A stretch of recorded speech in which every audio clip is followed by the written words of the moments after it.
My name is Shane O'Regan and I'm from County Cork in Ireland. Back in Ireland, I did about 8 hours of programming on the weekends. I had my own radio show called Rebel Rhythms, which was a dance slash electronica music radio show that ran every Friday night from 8 to 10 p.m.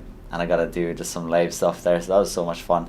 Then I got to do some pre-recorded stuff on Saturdays as well, which was more focused for youth. In 2001, I was here visiting my uncle and my cousin, so that was great. And the only things I remember were Dunkin' Donuts and Fireflies. I basically came to Moody through a scholarship with HCJB Global. They did a fundraiser for solar-powered radio sets for Africa right here at Moody Radio.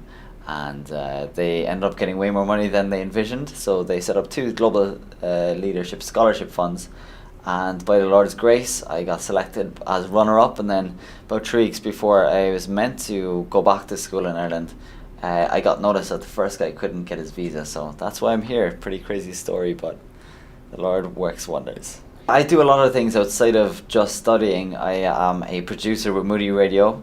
I produce 3 network programs called Up for Debate, Open Line and Law Talk Live, which are on every Saturday morning. And then I am the station manager for Moody Campus Radio too, so that's so much fun.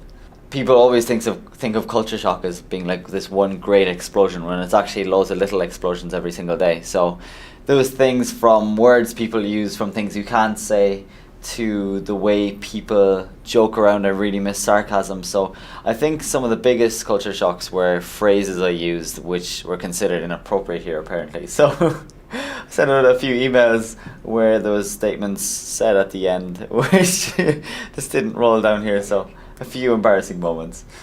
Here I think it's a lot more comfortable to be a Christian, but there are way more resources and way more ways to serve in ministry and get involved and even go overseas. I find Christians here can depend on the body of Christ so much more in terms of finances, in terms of what they're doing together.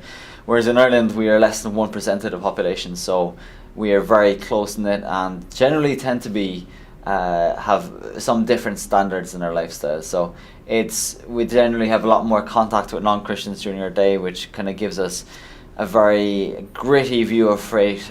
We have to endure a lot of suffering and end up explaining our faith, I guess, on a daily basis, just in a lot more settings. So I really hope to empower others to actually use their tools in media and in the arts to reach people for Christ. So I'd love to do that maybe through radio especially. I'd love to be involved in leadership and training the next generation of Christian broadcasters in Europe.